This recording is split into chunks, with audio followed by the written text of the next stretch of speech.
విశ్వాసులందరికీ ప్రభు అయినటువంటి పరిశుద్ధాత్ముని యొక్క సహాయ సహకారాలతోనే మనందరి తరపున ఆ మహోన్నతునికి వేల కృతజ్ఞతాస్తుతులు స్తోత్రాలు సమర్పిస్తూ ఉన్నాను. ప్రభువైన యేసుక్రీస్తును దేవుని కుమారుడని నమ్మి ఆయన నామములోనికి బాప్తిసం తీసుకున్నటువంటి మీ అందరికీ ఈ వాక్యం వింటున్న వారికి కూడా ప్రభువైన యేసుక్రీస్తు నామములోనే నా వందనాలు శుభములు తెలియచేస్తూ ఉన్నాను. దేవుని కృపా మహదైశ్వర్యాన్ని బట్టి యేసుక్రీస్తు త్యాగము వలన ఈరోజు మనం ఇక్కడ ఈ విధంగా కూర్చొని ప్రశాంతమైన వాతావరణంలో దేవుని వాక్యాన్ని వింటున్నాము అంటే అది పరిశుద్ధాత్ముడు మనల్ని నడిపించిన విధానం. కానీ చాలామంది క్రైస్తవులైన చెప్పుకుంటున్నవారు, క్రైస్తవులను నడిపిస్తున్న సంఘాలను నడిపిస్తున్న నాయకులని చెప్పుకుంటున్న వారు క్రీస్తుకు క్రీస్తు బోధకు లోబడక ఏ విధంగా పరిశుద్ధాత్మ చేత రాయించిన బైబిల్కు వ్యతిరేకంగా మరణకరమైన పాపాన్ని చేస్తున్నారో ఈరోజు మనం ధ్యానించి వారిని గురించి మనం జాగ్రత్త పడాలనేదే ఈరోజు దేవుని యొక్క ఉద్దేశం. ఎందుకంటే ఈ మధ్యలో అపోస్తలులని, ప్రవక్తలని, రెవరెండులని, తర్వాత బిషప్పులు, ఇది ఒక స్టేటస్ సింబల్గా మారి ప్రతివాడు బిషప్ అని పిలవడానికి తను తాను కూడా ప్రొక్లెయిమ్ చేసుకుంటున్నాడు. అలా బిషప్ అని పిలువబడుతున్న వారికి బైబిల్ ప్రకారంగా ఉన్న అర్హత ఉన్నదో లేదో చెక్ చేసుకోవాలని, సరిచేయడానికి మాట్లాడుతున్న వారికి సమాధానం చెప్పాలని జ్ఞాపకం చేయడానికే తప్ప ఎవరిని విమర్శించడానికి కాదు. ఈ బిషప్ అనే దాని గురించి మాట్లాడతాను. ఎప్పుడైనా మీరు ఈ రోజున్న బిషప్పుల వేషధారణ చూసారా? ఎక్కడికి వెళ్ళినా ఒక మంచి టోపీ, కలర్ టోపీ, దాని మీద సిలువ, అవునా కదా, మంచి డ్రెస్సు, దాని మీద దాని ఏమనాలి, ఏ ఫోదు. బిషప్కు వేరే ఉంటుంది, మామూలు ప్రెస్బిటరు రెవరెండ్లు వాళ్ళకు వేరే ఉంటుంది. నిలువు టంగి, అవునా కదా, నల్ల తాడు ఒక ఆయనకు, పచ్చ తాడు ఒక ఆయనకు, గ్రేడును బట్టి పలానా, అవునా, రెడ్ తాడు ఒకడికి, అవునా కదా. అలాగే దీని మీద ఒక ఇది ఉంటుంది, పచ్చది గ్రీన్ ఉంటుంది, అవునా కదా. ఇవన్నీ చూస్తుంటే ఈ వేషధారణ ఎక్కడి నుంచి వచ్చింది వీళ్ళకు? నాతో వాదించేవాడు నాకు అనుక్షణం మరి నన్ను హెచ్చరించే సోదరుడు ఒకడు 50 సమాజంలో ఉన్నాడు. అతడు ఏమంటాడంటే, మీ క్రైస్తవులకు బొత్తిగా బుద్ధి లేదురా నాయన, మీరు దొంగలు, మిమ్మల్ని రక్షించినోడే దొంగ, ఆయనను సపోర్ట్ చేసిన పౌలు మహా దొంగ అన్నాడు. ఇక్కడే ఉంటాడు రాజమండ్రిలో, మాకు తెలుసు, 10 ఏళ్ళ నుంచి నాతో సేవ చేసినోడే. ఎందుకు రాబోయే అని అడిగాను. ధర్మశాస్త్రం కొట్టేయబడింది అంటారు, అవునా కదా, ధర్మశాస్త్రం లేదంటారు, మరి ఈ డ్రెస్ కోడ్ ఎవడిది అన్నాడు. ఈ డ్రెస్ కోడ్ ఎవడిది, ఎవడికి చెప్పాడు, ఎక్కడ చెప్పాడంటే, మీరు ఇప్పుడు నిర్గమకాండం చదివారు కదా, 28వ అధ్యాయం, చాలా క్లిష్టంగా ఉంటుంది అక్కడ పదాలు, మనకు చదవనికి రావు. అక్కడ డ్రెస్ కోడ్ ఎలా ఉండాలో నిర్ణయించాడు. అలాగే ఒక యాజకుణ్ణి అభిషేకించాలంటే ఎవరు అభిషేకించాలా, ఎలా అభిషేకించాలి, అభిషేకింపబడిన దినాన ఎన్ని బలులు, అవునా కదా, ఎన్ని త్యాగాలు చూపించాలి. అది వాళ్ళ కూడా, అది నువ్వెందుకు వేసుకున్నావు అని అడిగాడు. నేనేం చెప్పాలో నాకు అర్థం కాలేదు. అయితే ప్రశ్న ఏంటిది అని అంటే, ఇప్పటికీ బిషపులు ఉన్నారా అలాంటి డ్రెస్ కోడ్ వేసుకొని మీటింగ్కి హాజరవ్వాలా అనేది మన ముందున్న సమస్య, అంతే తప్ప మరొకటి లేదు. బిషప్ అంటే ఒక సంస్థకు అధిపతి అని వీళ్ళ భావం, ఒక సంఘానికి ప్రెసిడెంట్. ఓకే, ఒకప్పుడు నా చిన్నప్పుడు బిషప్ అనేవారు చాలా అరుదుగా కనబడేవాళ్ళు. అవి పెద్ద పెద్ద చర్చెస్ వాళ్ళు, అందులో ఒకడే ఉంటాడు. ఇప్పుడు సిఎస్ఐ తీసుకున్నా, మెథడిస్ట్ తీసుకున్నా, ఇలా లూథరన్ తీసుకున్నా, రకరకాలు ఏవైతే పెద్ద పెద్ద చర్చిలు ఉన్నాయో ఈరోజు, వాళ్ళలో ఒక్కడే ఉంటాడు బిషప్. ఈ బిషప్లందరికీ ఒక మోడరేటర్ ఉంటాడు, అవునా కదా? ఈ వీళ్ళంతా ఇక్కడనే సరిపోతారు, ఎందుకంటే ఇవి ఇండిపెండెంట్. అదే క్యాథలిక్ కూడా అయితే అల్టిమేట్గా పెద్ద బాస్ ఉంటాడు, పోపు. మెడలో పెద్ద సిలువ, మినిమం ఇంత పెద్ద సిలువ ఉండాలి. 1 కేజీ ఉంటుందట. అది ఇనుముదో బంగారందో ఎండిదో మనకు అనవసరం. అల్యూమినియం, బీదోడైతే అల్యూమినియం వేసుకోవచ్చు, అవునా కదా? ఇంతకీ ఈ సిలువ మెడలో వేసుకోమని బైబిల్లో ఈ బిషప్ అనేవాడికి ఇలాంటి డ్రెస్ కోడ్ ఉండాలని 27 పుస్తకాలు, మనం వాడుకుంటున్న 27 అనుకుందాం. పోనీ అంతకుముందున 39. ఆ 39లో డ్రెస్ కోడ్ ఎవరికాయి అంటే పాత నిబంధనలో ఉన్న ఇశ్రాయేళ్లకు, వారిని నడిపిస్తున్న యాజకులకు, శాస్త్రులకు, పరిసయ్యులకు డ్రెస్ కోడ్ కంపల్సరీ. ఇప్పుడు లేదు. ఇప్పుడు మనం ఆలోచించవలసింది ఏంటంటే, అప్పటి వాతావరణాన్ని మనం కాదంటూనే, ఆ ధర్మశాస్త్రము ఎత్తివేయబడిందని చెబుతూనే, అందులో ఉన్నది ఎందుకు కాపీ కొట్టారనేదే మన ముందున్న ప్రశ్న. ఒక యెషూవా మెస్సే వారికి కానీ, ఒక యావే సమాజానికి కానీ, అవునా కదా, ఒక సాటర్డే వారికి కానీ మనం చెప్పలేని స్థితిలో ఉన్నాం. ఈ మధ్య అది తప్పుడు ఏమంటే వార్త అయినా, ఈ యావే సమాజం వాడు సాటర్డే వాడు గుద్దుకుంటున్నాడు సంవత్సరం. ఏంటిదట, మన ప్రధానమంత్రి గారు ఒక ఊరిలో ప్రసంగం చేశారు. ఏంటంటే, ఆదివారం రద్దు, శుక్రవారం. ఒక్కొక్కటి ఏమంటే, ఆడి వల్ల కాదు, వాడి బాబు వల్ల కాదు, దేవుడు పెట్టింది అంటాడు. ఎవడు చెప్పాడో నాకు తెలియదు. ఆదివారమే ఆరాధించమని బైబిల్లో లేదు, శనివారమే ఆరాధించమని పాత నిబంధనలో ఉంది. అంటే 7వ దినం, శనివారం కూడా కాదు అక్కడ. ఇప్పుడు శుక్రవారమే ఆరాధించమని ఏమైనా ఉందా? సో చాలామంది వ్యతిరేకంగా పలికిన, అసలు ఆయన అలా మాట్లాడలేదట, మనకు అనవసరం అది. క్రైస్తవుడు ఏం చేయాలా? ప్రతి దినము, అంతేనా, ప్రతి క్షణము దేవుని ఆరాధించాలి. దేవుని ఆరాధించడానికి దినంతో పని లేదు, అవునా, స్థలంతో పని లేదు, సమయంతో పని లేదు, ఈ డ్రెస్ కోడ్తో కూడా పని లేదు. కానీ ఎలాంటి సిచ్యువేషన్ ఉంది అంటే, ఎంత అజ్ఞానమో ఈరోజు ఈ బైబిల్ను ఎలా కుక్కలు చింపిన విస్తరిలాగా చేస్తున్నారో ఈ భ్రష్టులు. ఆలోచన చేస్తే, ఒకడేమో డ్రెస్ కోడ్ కంపల్సరీ అని, నీ బొట్టు తీసేయి, నీ గాజులు తీసేయి, నీ మెడలో పుస్త తీసేయి, అవునా కదా, తెల్ల బట్టలే కట్టుకోమని ఒక సంఘం బయలుదేరింది. డ్రెస్ కోడ్ మీద భయంకరం అన్నట్టు. కాజీపేటలో నేను నా ఫ్రెండ్, ఆడు కూడా మంచి డి, ఇప్పుడు ఆయన డి, చిన్నోడే తమ్ముడు, మేమిద్దరం మాట్లాడుకుంటా ఆయన ఇంటి నుంచి మన మేజర్, మనం సెమినార్ పెట్టాం చూడు కాజీపేటలో, ఫాతిమా నగర్, అదే చర్చ్ ఏరియా, అక్కడ నడుచుకుంటూ వస్తుంటే కొందరు తెల్ల బట్టలు వేసుకొని నల్లట్ట బైబిల్ పట్టుకొని మాట్లాడుకుంటూ వస్తే మావాడేమన్నాడు, అన్నా ఇంత వయసు, చిన్న వయసులోనే ఇలా భర్తలు చచ్చిపోయారా? నా గుండె గుబుల్లో అన్నది. ఏమైంది? తెల్ల బట్టలు ఉన్నాయి, గాజులు లేవు, ఏమి లేవు. అంటే ఇది ఎవరి డ్రెస్ కోడు? విధవరాళ్ళకి ఇక్కడ ఈ దేశంలో, ఈ ప్రాంతంలో. వాడేమనుకున్నాడు, డైరెక్ట్గా ఇంత తొందరగా భర్త చచ్చిపోయాడు అనుకుంటున్నాడు. వరే నాయన, వాళ్ళు ఇంకా పెళ్ళే కాలేదు వాళ్ళకు. కానీ కొందరు దుర్మార్గులు బతికుండగానే విధవరాలను చేసేశారు ఈ దేశ ప్రాంతంలో.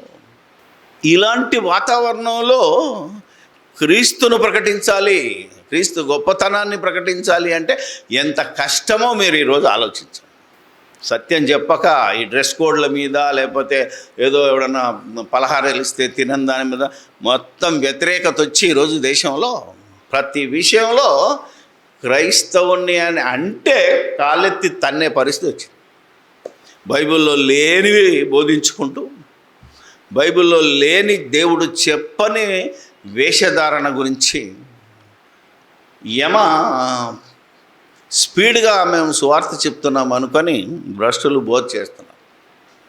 కాబట్టి ఇప్పుడు యేసుక్రీస్తు బోధ వచ్చేసరికి మత్తయి రాసిన సువార్త 23వ అధ్యాయం. ఇది సిలువ వేయబడిన క్రీస్తు బోధ, సిలువ వేయబడక ముందున్న క్రీస్తు బోధ. మత్తయి గారు రాసిన సువార్త రాసింది సిలువ వేయబడిన తర్వాత, చెప్పింది ఆయన బ్రతుకున్నప్పుడు, స్వయంగా ఆయన నోట మాట్లాడుతున్న మాట. ఓకే, 23:1 నుంచి. అప్పుడు యేసు జన సమూహంతో తన శిష్యులతో శాస్త్రులు పరిచయము మోషే పీఠమును కూర్చుని వారు కనుక వారు మీతో చెప్పు వాటినన్నిటిని అనుసరించి గైకొనుడి, ఆయనను వారి క్రియల చొప్పున వారు చెప్పుదురే. కానీ ఇప్పుడు శాస్త్రులు పరిచయాలు కాదు, లేదా రెవరెండ్ బిషప్ల గురించి కాదు, క్రైస్తవుల గురించి క్రైస్తవేతడు మాట్లాడుతుండే. వారు చెప్పుదురే కానీ చేయరు. మాట్లాడితే పాపం అంటాడు, కానీ పాపం చేసే వాళ్ళు ప్రథముడు ఎవడయ్యా అంటే క్రైస్తవుడు అన్నట.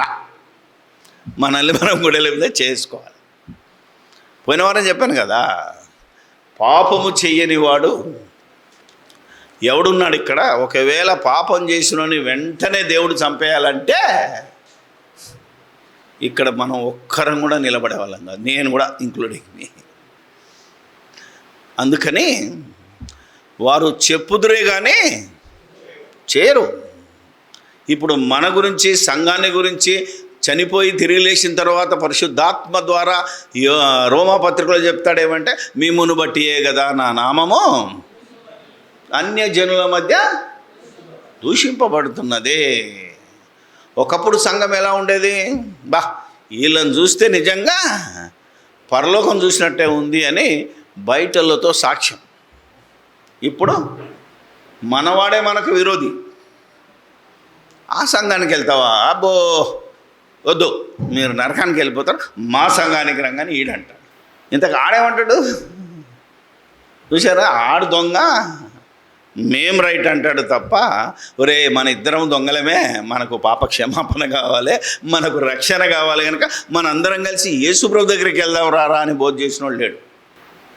మొన్న నేను నరసరావుపేటకి వెళ్ళాను. ప్రతి సంవత్సరం వెళ్తున్నాను, దాదాపు 9-10 ఏళ్ళ నుంచి.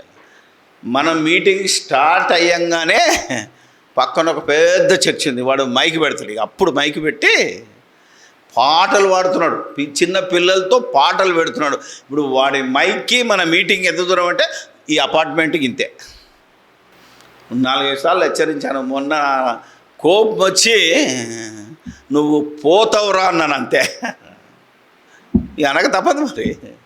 ఒక 10 నిమిషాల తర్వాత బంద్ చేసాను. ఏమున్నదంటే ఆడు పాటలే. వాడు క్యాసెట్ పెడతాడు ఒకసారి చిన్నపిల్లలతో, నేనే దేవునికి సేవ చేస్తున్నానే గర్వము, అహంకారము, అజ్ఞానము ఈరోజు అనేక మంది పాస్టర్లు వచ్చింది. ఒకడు మీటింగ్ పెడుతున్నాడు అంటే ఊర్లో, అరే నాయన మనకు ప్రార్థన ఉన్నా పర్వాలేదు, ఈరోజు అతడు ఏం చెప్తాడో వినరండి అని అక్కడికి పంపే పాస్టర్లు ఉన్నారా ఈరోజు? ఆలోచన చేయాలి కదా. మోయ శక్యము కానీ భారమైన పెదవులు ఏమంటే బరువులు కట్టి మనుషుల భుజముల మీద వారు పెట్టుదురే కానీ తమ వేలితోనైనను వాటిని, ఒరే నాయనా నీ శత్రువు ఆకలి కొని ఉంటే వాడికి అన్నం పెట్టు అన్నాం అనుకో, అది నీ దృష్టిలో, మానవ దృష్టిలో అది మోయశక్యమైన భారమా, మోయశక్యము కాని భారమా? చెప్పండి చూద్దాం. నీ శత్రువు ఆకలిగా ఉంటే అన్నం పెడతారా? పెట్టేంత ధైర్యం ఈరోజు ఎంతమందికి ఉంది? చెప్పడం ఈజీ, ఏమండి, చెప్పడం ఈజీ. ఇప్పుడు అంతకుముందు రోజు ఒక జ్ఞాపకార్థ కూటానికి వెళ్ళా. వాళ్ళమ్మ చనిపోయింది. ఆయన పాస్టరే. బ్రదర్ అందరం చచ్చిపోతాం, ఏదో అమ్మ దేవుని సన్నిధిలో ఉందిలే అని చెప్పి ఓదార్చనకి వెళ్ళాం. చెప్పడం చాలా ఈజీ, అవునా కదా? కానీ మా అమ్మ చచ్చిపోయిన రోజు నాకు అర్థమైంది ఆడెందుకు ఎడుతున్నాడు, ఓ పాస్టర్ ఎందుకు ఎడుతుందో, పాస్టర్ చచ్చిపోతే. అవునా కదా? ఆలోచన చేయగలిగితే. మొన్న నా సోదరునికి మరణకరమైన రోగం వచ్చింది, క్యాన్సర్. అప్పుడు నాకు దుఃఖం వచ్చింది, ఏంటి మా తమ్ముడు నాకు దూరం అయిపోతాడా. ఎలా ఉంటుంది అంటే, మోయశక్యమైన భారం అని మనం అని చెప్పినా మనం మన దగ్గరకు వచ్చేసరికి దాన్ని భరించలేని బాధ. అర్థం చేసుకోండి. ఓకే. మనుషులకు కనబడు నిమిత్తము తమ పనులన్నీ చేయుదురు, తమ రక్షణకులు వెడల్పుగాను తమ చెంగులు పెద్దవిగాను విందులలో ఏంటండి విందులలో అగ్రస్థానము, సమాజ మందిరంలో అగ్రపీఠములు. అబ్బా కోరుదురు. ఈ రోజుల్లో చిన్న పాస్టర్ అయినా స్టేజ్ మీదకి విలువకపోతే ఆడి దుఃఖం చూడాలి, ఆడి మనసు చూడాలి. చిర్రు బుర్రులు ఆడుకుంటే మధ్యలో లేచిపోయేవాడు ఒకడు ఉన్నాడు. ఏదన్నా పెళ్ళికి పోయినామనుకో, వాడు అడుగుతాడు, మాకు సపరేట్గా ఉందా ఏమన్నా. సపరేట్ దగ్గరికి పోయి చాలాసార్లు చచ్చిపోయాను నేను. ఎందుకంటే పాస్టర్ గారులకు మీద పెట్టండి అన్నాడు అనుకో, మన మీద కూర్చుంటే అరిసినా ఒక్కడు రాడు పైకి. లైన్లో నిలబడితే సలాడ్ దొరుకుతుంది, సాంబార్ దొరుకుతుంది, అన్నీ దొరుకుతాయి. హ్యాపీగా ఆకలైన వెంటనే తిని పారిపోవచ్చు. ఆకలి అవుతుంటుంది, కోపం వస్తుంటుంది, అప్పటికే లేటు. అంటే ఒక పాస్టర్గా నువ్వెంత నరక అనుభవించాలో, ఎంత కష్టం అనుభవించాలో ఇప్పుడు నేను అనుభవించాను. నాతో ఉన్నవాడితో పరిస్థితి ఏంటి ఆలోచన చేయాలి. అందుకని ఇలాంటివి మనకు పడవు. అబ్బా మనుషుల చేత బోధకులమని పిలువబడకూడదు. బోధకుడు ఆయనే వేసుకో. ఇంకో దగ్గర చెప్తాడు పౌలు, మీలో అనేకులు బోధకులు కాకుండా యాకోబు పత్రికలో ఉంటుందా. ఇక్కడే మీ తండ్రి ఆయన పరలోకమందు ఉన్నాడు.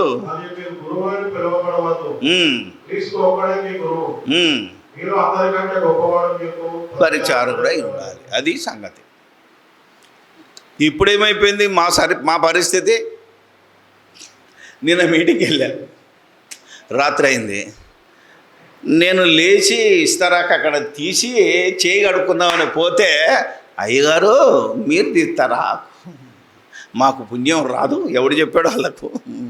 నేను ఆకు తీస్తే వాళ్ళకు పుణ్యం రాదట. ఆకు వాళ్ళే తీసి లేచి కడుక్కుంటే కొంచెం తిన్నదన్నా సెట్ అవుతుంది అనేది నా బాధ. ఆడు గిన్నె తీసుకొచ్చి ఈయన్నే కడుగుమంటాడు. లేరా ఏమ్మా అంటే, కనీసం అన్నం తిన్న తర్వాత ప్రతి ఒక్కడు లేచి 2 అడుగులు వేయాలా. అది ఆరోగ్యానికి మంచిది. ఇవన్నిటినీ ఈరోజు ఈ భ్రష్టత్వము కట్టేసింది.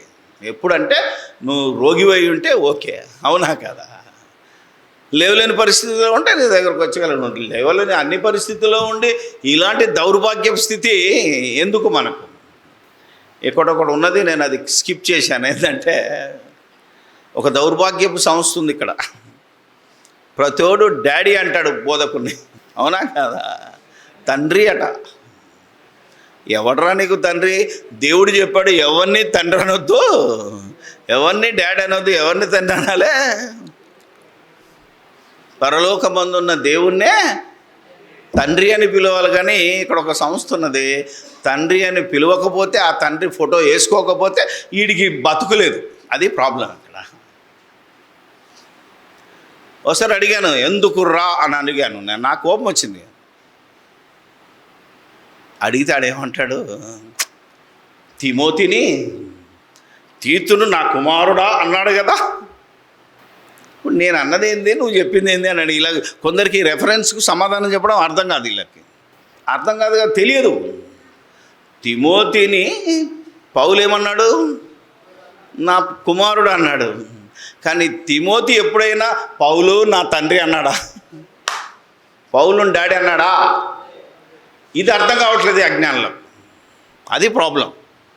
తెలియనప్పుడు నేను అన్నాను అనుకోండి, కొన్ని రోజులు అర్థం చేసుకోవాలి. మనం ఆలోచన చేస్తే అద్భుతంగా ఉంటుంది. యేసు ప్రభు బతికుండగా చెప్పిన బోధ కానీ, చనిపోయి తిరిగి లేచిన తర్వాత చెప్పిన మాట కానీ ఈరోజు ఏ క్రైస్తవుడు వినలేని పరిస్థితిలో ఉన్నారు.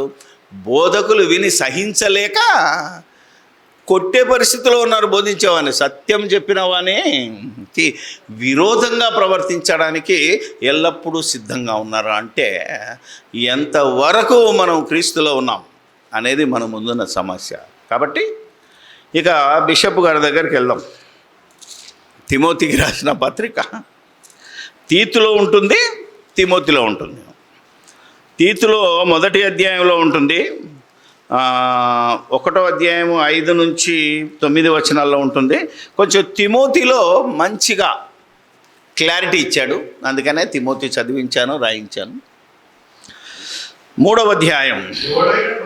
ఎవడైనానో, అధ్యక్ష పదవిని ఆశించిన ఎడల, ఎవడైనానంటే నువ్వెంతటి విశ్వాసివైనా, అవునా కాదా, నువ్వెలాంటి భక్తుడివైనా, ఎవడైనానో అధ్యక్ష పదవిని ఆశించిన ఎడల అట్టివాడు దొడ్డ పని. ఏముంటుంది? ఏం పని? దొడ్డ పని అంటే అర్థం తెలుసు కదా తెలుగులో.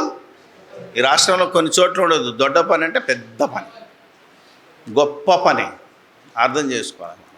దొడ్డ పనిని ఆపేక్షించుచున్నాడు. మీ సెల్ ఫోన్ తీస్తే లేదా ఇంగ్లీష్ బైబిల్ ఎవరి దగ్గర ఉంటే ఒకసారి తిమోతి, తెలుగు ఇంగ్లీషు 2 కలిపిన బైబిల్ ఉన్నాయి కొందరి దగ్గర. 1 తిమోతి 1వ అధ్యాయం, 1 తిమోతికి రాసిన పత్రిక 3వ అధ్యాయం 1వ వచనంలో ఏముంటుందంటే,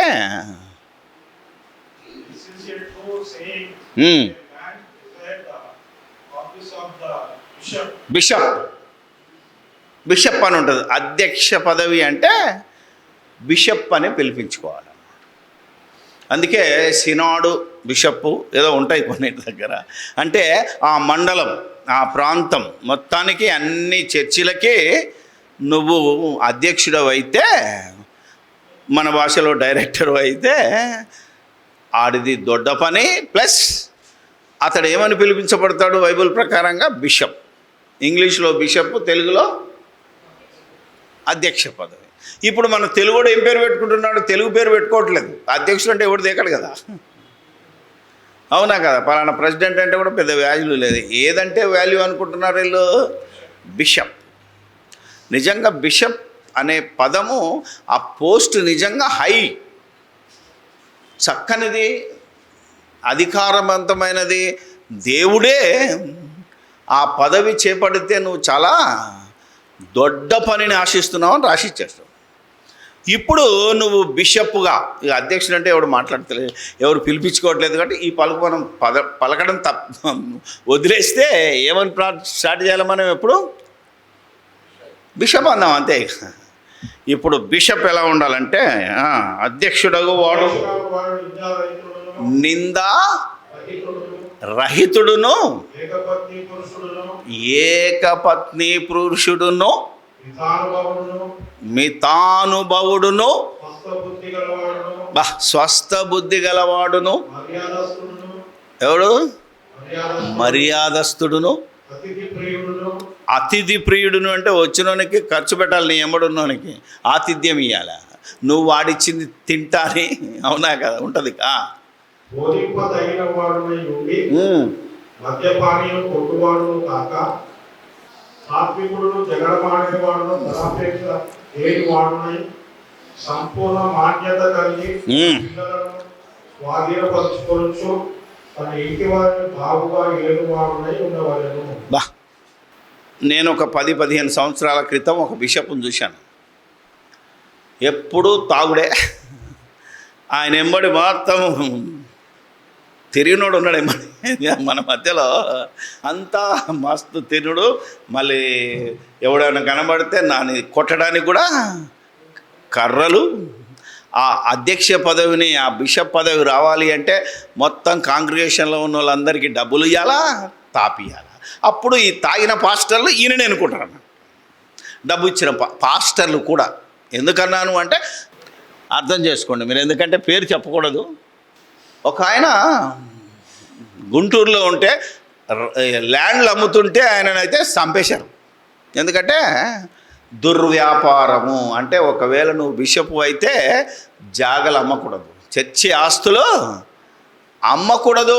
ఇంకా చర్చి ఆస్తినే ఇప్పుడున్న బిషపులు అంటే పెద్ద పెద్ద చర్చి బిషపులు అందరూ ఆ చర్చి ఆస్తులు నమ్మినోలే. కాదనే దమ్మె పడుకుంటే రండి చూద్దాం. ఏమనంటే కొట్టడానికి వస్తారు తప్ప, ఇప్పుడు నేను ఈ మాట అన్నాను అనుకున్నాను, కొట్టడానికి వస్తారు తప్ప మోకాల్లో ఉంటుంది. ఏం చేద్దాం, వాక్యం తెలియని వాళ్ళే ఆయనకు బాడీ గార్డులు ఉంటారు. ఇప్పటికీ ఎన్ని చర్చిలు తెలుసా మీకు? ఏని పెద్ద పెద్ద సంస్థల ఆస్తులన్నీ అమ్మేసుకున్నారు వీళ్ళు, మంచి మెడికల్ కాలేజీలకు, అవునా కదా, పెద్ద పెద్ద స్థలాలు. ఇలా దుర్వ్యాపారము చేయకూడదు. కానీ ఆ పోస్టుకి వెళ్తే ఒక పాస్టర్ చెప్తున్నాడు, నన్ను అప్పడిగాడు ఆయన, ఏమనుకోదా, ఆ సంఘం వేరు, ఎందుకంటే అది గుంటూరు రాజమండ్రి ప్రాంతాల్లో ఉంటుంది. 1,00,000 రూపాయలు అప్పి అన్నాడు. ఎందుకయ్యా అని అడిగితే, నువ్వు 1,00,000 రూపాయలు అప్పిస్తే నాకు ఒక పోస్ట్ వస్తుంది, ఆ పోస్ట్లోకి వెళ్తే నేను కూర్చుంటేనే నా చేతిలోకి 1,00,000 వస్తాయి, నేను బిషప్ గారికి 25 లక్షలు ఇస్తే నాకు ఈ పోస్ట్ వస్తుంది. అలాంటి బిషపులను వ్యతిరేకించి బహుశా ఈ చిన్న చిన్న బిషపులు వచ్చి ఉంటారు, అవునా కదా. ఈరోజు ఊరికో బిషప్, చర్చికో బిషప్ అయిపోయాడు. ఒక చర్చి ఉన్నోడు బిషపే, 4 చర్చిలు ఉన్నోడు బిషపే. అలా వేషభాషలు చూస్తే ఆశ్చర్యంగా ఉంటుంది నాకు. ఇప్పుడు వాళ్ళను వదిలేసి అన్నీ రాశాడు దేవుడు, మామూలుడు కాదు. పైనుంచి చదువుకుంటూ వస్తాం. నింద, ఈరోజు మా దగ్గరనే కొందరు బిషప్లు ఉంటే, ఈడంటే ఆడికి పడదు, ఆడంటే ఆడవాడే ఆ బిషప్ దొంగ అంటాడు ఒకడు. అంటే నింద రహితుడా, నిందలు ఉన్నోడా. నెక్స్ట్ ఏకపత్ని, ఇది చాలా భయంకరమైనది. దీన్ని మెయింటైన్ చేయాలంటే కష్టం. ఎంతోమంది బిషపులను చూశాను, ఏమన్నా ఏ ఊరికి వెళ్తే ఆ ఊరిలో సెటప్. ఏవయా నవ్వుతా ఉంది, మరి వాస్తవం రా. నా కళ్ళ ముందు చాలామంది పాస్టర్లను చూశాను, ట్రాన్స్ఫర్ అయిపోతారు కదా, ఈ ఊరు నుంచి ఆ ఊరు ట్రాన్స్ఫర్, అందులో 10 రోజులు అక్కడ సెటప్. ఆలోచన చేయాల. దేవుని భయం లేక మొన్న చెప్పాను కదా తమ్మి, దేవుడు లేడని బుద్ధిహీనులు వీళ్ళే, వాళ్ళు కాదు, నాస్తికులు హేతువాదులు కాదు. ఎంత భయంకరమైన స్థితి అంటే, ఖచ్చితంగా ఒక భార్య మాత్రమే ఉండాలి బిషప్ అనేవాడికి. ఏకపత్ని వ్రతుడును. ఒకవేళ భార్య చచ్చిపోతే, అవునా, వాడు ప్రశ్నించాడు, మరి మళ్ళీ పెళ్లి చేసుకో, నో ప్రాబ్లం, నీకు మాత్రం భార్య ఉండాలి. ఎందుకంటే భార్య లేకపోతే నీ బతుకు బజారు పాలైతే తెలుసు కనుక. పోనీ అది వదులుకున్నా నువ్వు, అవునా కదా. ఓకే, ఈ యాంగిల్లో కొట్టేద్దాం, నేను ఎవరికి అట్లా సపోర్ట్ చేయలేదు. ఒకే భార్య ఉండాలి. తర్వాత ఏకపత్ని పురుషుడును మితానుభవమును, మితం అంటే కొద్దిగానే ఇలాంటి వాటిలో ఉండాలి. బుద్ధి దేనికి ఉండాలి ఏమ్మా? స్వస్థత దేనికి ఉండాలి? శరీరాన్ని బాగానే ఉంటాడు, దుఃఖలా ఉంటాడు, అన్నా వందనాలు, ప్రైజ్ ద లార్డ్, హల్లెలూయా అంటాడు, వాక్యం దంచి కొట్టినా బుద్ధి మాత్రం పాడు. ఆ బుద్ధికి స్వస్థత ఉండాలి. వీడు బిషప్ అయితే శరీరానికి రోగం వచ్చినా అది నన్ ఆఫ్ యువర్ బిజినెస్. మనిషి అన్నవాడు రోగం వస్తాడు ఎప్పటికైనా, మనకి క్యాన్సరే రావచ్చు, ఇంకేదైనా రావచ్చు. ఎందుకు చెప్తున్నాను అంటే, భయంకరమైన స్థితిలో ఈరోజు ఎంత టెన్షన్ ఉంటుందో, ఎంత బాధ ఉంటుందో ప్రాక్టికల్గా మనం అనుభవిస్తే తెలుస్తుంది. మా ఆవిడకు ఆపరేషన్ అవుతుంది, నేనేమో ఎక్కడున్నా ఐజాలో వాక్యం చెప్పారా, పోరాటం చేసి చెప్పాలి. ఆమె ఐసీలో ఉంది. తెల్లారి వచ్చాను, ఒకరోజు అయిపోయింది కదా, తెల్లారి కోటేసుకొని పర్మిషన్ తీసుకొని ఐసీలో వెళ్ళారు కదా, ఎంటర్ అవుతుంటే చూస్తున్నది, జ్ఞాపకం వచ్చేది, గెట్ అవుట్ అంటుంది నన్ను. అప్పుడు నా పరిస్థితి ఎలా ఉంటుంది? ఆమె డాక్టర్ నర్స్ అయితే ఓకే, అప్పుడు నా బాధ ఎవడికి చెప్పుకోవాలి? ఆలోచన చేయాలి కదా మీరు. అందుకనే ఒక పెద్ద పోస్టు ఒక బాధ్యత గల చేయాలి అంటే ఎంత పెద్దదో ఎంత కఠినమైనదో మీరు అర్థం చేసుకుంటే అర్థమవుతుంది. అందుకే చెప్తున్నాడు, ఒకడు బిషప్ అవ్వాలి అంటే ఇక ఈయన కండిషన్స్ పెట్టాడు. ఇంకేమంటున్నాడు చూడండి, మర్యాదస్తుడును చూడవా అతిథి. బా, ఒకడు పెద్ద పోస్టు మాట్లాడుతున్నావు అంటే వాడు మర్యాద ఇచ్చేవాడై ఉండాలి, అతిథి ప్రియుడినై ఉండాలి. బా, బోధింపదగిన వాడు ఉండాలి. ఆడ పోస్ట్ కొట్టడానికే మద్యపాని. బిషప్ అవ్వాలంటే ఖచ్చితంగా తాగాలి. ఈరోజున్న పరిస్థితి అది. పెద్ద పెద్ద చర్చెస్లో ఇక ఇండిపెండెంట్ తోటి మనకు సంబంధం లేదు. ఇండిపెండెంట్గా ఒక చర్చిని నువ్వే బిషప్ అనుకోవాలంటే ఇన్ని క్వాలిటీలు ఉంటే నువ్వు బిషప్ అని పిలిపించుకోవచ్చు. కొట్టువాడును కాక, కొట్టుడు ఏమంటే ఎదురుగా మాట్లాడితే కొట్టండి, లేదా అని కొట్టిరా పొమ్మని మనుషులను పంపాడు. నా గురించి అనుకుంటున్నారు ఈరోజు ఎవరైనా బిషప్. నాకు బోల్డ్ మంది బిషప్లు నాకు అందరు నాతో పాటే తిరుగుతున్నారు. ఈ వాక్యం విన్న తర్వాత మరి కొట్టిస్తారో అన్నా చాలా బాగా చెప్పావు అని సర్దుకుంటారో నాకు తెలియదు. అవునా కదా? సాత్వికుడు అంటే తగ్గించుకునేవాడును, జగడమాడని వాడును. ఏం లేదు, ఇప్పుడు బిషప్ అయ్యేదే డబ్బులు ఎలా లాక్కోవాలి. గవర్నమెంట్ నుంచి ఎలక్షన్లు వచ్చినప్పుడు ఎమ్మెల్యే దగ్గరికి వెళ్ళి ఎలా డబ్బు లాగేయాలంటే వాళ్ళు ఎక్కువ మంది ఉన్నారు తప్ప ధనాపేక్ష అంటారు. ఏ చర్చి ఎక్కడ కడితే ఎంత కానుకలు వస్తే ఏ విధంగా నేను కారు కొనుక్కోవాలా, ఏ విధంగా నేను బిల్డింగ్ కొనుక్కోవాలి, అవునా కదా అనేవాడే ఈరోజు ప్రెసిడెంట్లు, సెక్రటరీలు, డైరెక్టర్లు తయారైపోయారు. అది దేవుని శిక్షకు వాళ్ళు లెక్కప్ప చెప్తారు కనుక మనమేం అనేది లేదు. బట్ హెచ్చరిస్తున్నాం, మీలో ఎవరికైనా అలాంటి ఆశ రాకుండా ఒకవేళ వస్తే వాటిని వెంటనే ఏం చేయాలట, చెక్ చేసుకోవాలి. ఇప్పుడు ఇవన్నీ నాకున్నాయా లేదా కలిగి తన పిల్లలను స్వాధీనపరుచుకొనొచ్చు బాగుగా ఏలువాడునై ఉండవలెను. బా, ఇప్పుడు చెప్పండి, సంపూర్ణ మాన్యత కలిగి తన పిల్లలను అన్నాడు. పిల్లలను అంటే బిషప్ అనే పిలిపించుకోవాలంటే నీకు మినిమం 2 పిల్లలు ఉండాలి. తీతులోకి వెళ్తే విశ్వాసులైన పిల్లలు గలవాడైన ఉంటుంది. అంటే నీకున్న 2 పిల్లలు కూడా ఏం చేయాలి, బాప్తీసం తీసుకొని తండ్రికి సేవలో సహకరించాలి. వాక్యం చెప్పి బోధించి చర్చి పనులన్నీ చూసుకోవాలి. ఇలాంటి వాడు బిషప్ కావాలి. ఏమండి, అంటే ఇన్నున్నా మనకింత జ్ఞానం ఉన్నా ఇంత తెలిసి మనం ఎందుకు బిషప్గా ప్రకటించుకోవట్లంటే ఇది రూలు. ఇలా పరిశుద్ధాత్మ చేత రాయబడిన వాక్యానికి నువ్వు లోబడక దాన్ని కాదని ఎదిరిస్తే ఏమవుతుందో తెలుసా? అపోస్తుల కార్యాలు 7వ అధ్యాయము స్టెఫెన్ అంటున్నాడు 51,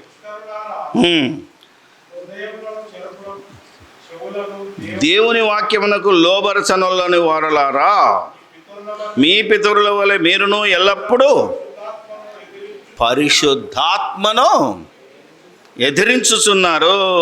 బా, ఏం చెప్తున్నారు? పరిశుద్ధాత్మను అంటే పరిశుద్ధాత్మ లేడని చెప్పడం కాదు ఇక్కడ. పరిశుద్ధాత్మ చేత రాయబడిన దేవుని వాక్యాన్ని కాదంటున్నావంటే బైబిల్నే నువ్వు తప్పు పట్టావు, బైబిల్లో ఉంటుంది కానీ మనం చేయలేం బ్రదర్ అని అన్నావు అనుకో, ఆడెవడు పరిశుద్ధాత్మను వ్యతిరేకించినవాడు, పరిశుద్ధాత్మకు వ్యతిరేకంగా మాట్లాడినవాడు. వీడికి ఏమవుతుందో తెలుసా? ఏ యుగములోనూ 13 మత్తయి సువార్త,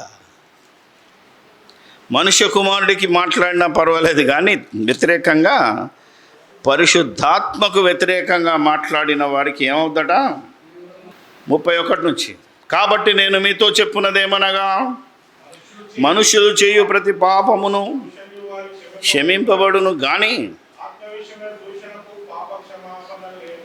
ఆత్మ విషయమై దూషణకు పాప క్షమాపణ లేదు.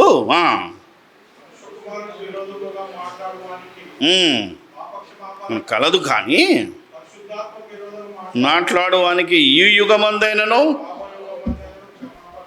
ఒకవేళ శరీర ప్రకారం అబద్ధం ఆడినవో, కోపం ఆడినవో, తిట్టినవో, ఇది అన్కంట్రోల్. అవునా కదా? మనం డ్రైవింగ్ చేస్తున్నాం అనుకో, ఇది నువ్వు పాస్టర్ అయినా ఆ సీట్లో కూర్చుంటే, డ్రైవింగ్ సీట్లో కూర్చుంటే ఏమన్నా సడన్ కూడా అడ్డం వచ్చాడు అనుకో, ఏమంటావు? అమ్మ లంచ్ అనే ఆటోమేటిక్ వచ్చేస్తుంది దానికి. ఎందుకంటే అది అసంకల్పిత ప్రతీకార చర్య. దానికి క్షమాపణ ఉంటుంది. రాత్రి వెళ్ళి ప్రార్థన, అయ్యా మరి నేను ఆపుకోలేక అన్నాను, క్షమించు.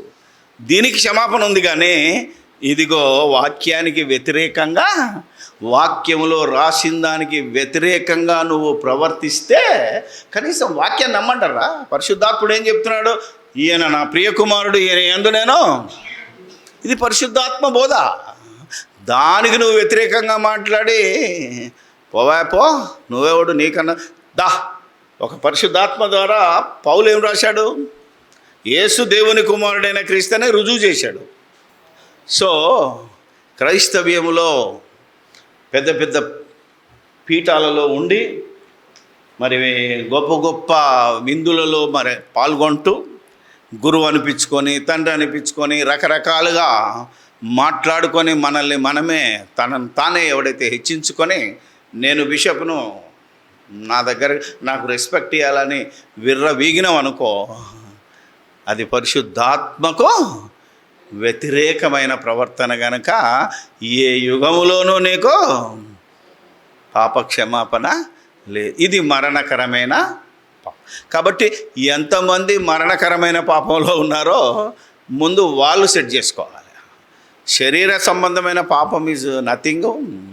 దానికి ఎప్పుడో ఒకప్పుడు క్షమాపణ ఉంటుందేమో, కానీ దీనికి మాత్రం లేదు. కనుక నేను ఒక హెచ్చరికగా, ఎవరిని మనసులో పెట్టుకునో ఎవరినో కాదు, ప్రతి వారు రక్షణ పొందాలి.